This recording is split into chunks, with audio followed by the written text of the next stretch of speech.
غزوہ احد کے موقع پر جب یہ خبر پھیل جاتی ہے کہ حضور علیہ السلام کا انتقال ہو گیا، حضور شہید کر دیے گئے، تو مدینۃ المنورہ میں ایک کوہرام مچ گیا، حتیٰ کہ عورتیں بے چین ہو گئیں، مضطرب ہو گئیں۔ تو ایک انصاری خاتون میدان احد کی طرف بھاگی، اس کا بھائی بھی جنگ میں شریک تھا، اس کا شوہر بھی شریک تھا، اس کا بیٹا بھی شریک تھا جنگ میں، اور اس کا والد بھی شریک تھا۔ یہ چاروں رشتے ہوتے ہیں، تو یہ چاروں کے چاروں شریک تھے اس جنگ میں۔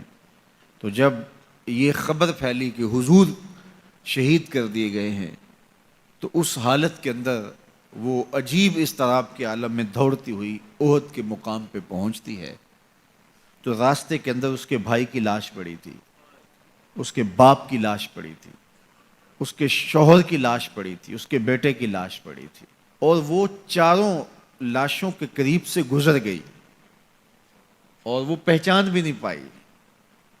تو پوچھتی ہے یہ کس کی لاشیں ہیں؟ تو کہا کہ یہ تیرے بھائی کی لاش ہے، یہ تیرے باپ کی میت ہے، یہ تیرے شوہر کا لاشا پڑا ہے، یہ زخموں سے چور زندگی کی بازی ہار کے شہادت کا دولہا بن کے تیرا بیٹا لیٹا ہوا ہے۔ تو وہ کہنے لگی کہ مجھے یہ بتاؤ میرے حضور کیسے ہیں، مجھے یہ بتاؤ میرے حضور کیسے ہیں۔ تو لوگوں نے کہا کہ حضور خیریت سے ہیں۔ تو کہا مجھے چین نہیں آئے گا جب تک حضور علیہ السلام کو دیکھ نہیں لیتی۔ پھر اس خاتون کو جس کے 4 عزیز رشتے بچھڑ گئے تھے، اور بھائی نے، بیٹے نے، اور شوہر اور باپ نے شہادت کا جام نوش کیا تھا، پورا گھر کا گھر آج احد کے میدان میں بچھا ہوا ہے، تو کہا مجھے حضور تک لے جاؤ۔ تو آقا کریم علیہ السلام کے پاس جب اسے لے جایا گیا تو اس نے حضور کا دامن پکڑ لیا اور کہا کہ ہر مصیبت ہے چا جب آپ جو ہیں، جب آپ سلامت ہیں تو کوئی دکھ ہی نہیں ہے۔ تو ان کی یہ محبت اور ان کا یہ پیار دیکھنے کو نصیب ہوتا ہے، ورنہ ایسے مواقع پہ جب اتنے عزیز رشتے بچھڑ جائیں تو پھر اپنے جذبات پہ کون قابو رکھ پاتا ہے اور کون کسی کو یاد رکھتا ہے۔ لیکن ان کی محبت بڑھی ہوئی تھی ہر رشتے سے آگے، اور ہر عزیز، ہر رشتہ دار، کائنات کی ہر شے سے زیادہ وہ حضور علیہ السلام سے پیار کرتے تھے۔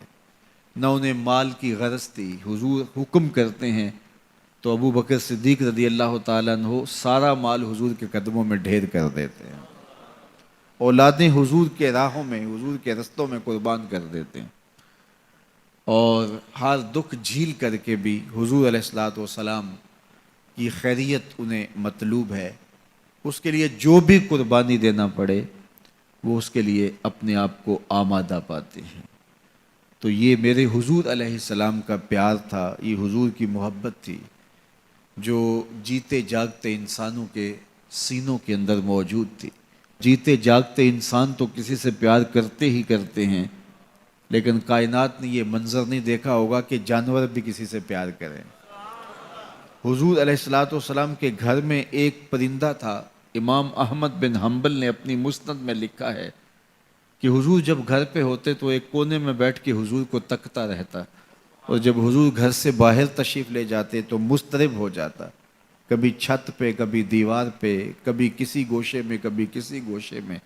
جب حضور دوبارہ گھر تشریف لاتے تو سکون سے ایک کونے میں بیٹھ کے حضور کو دیکھتا رہتا، اس کے دکھی دل کو قرار آ جاتا۔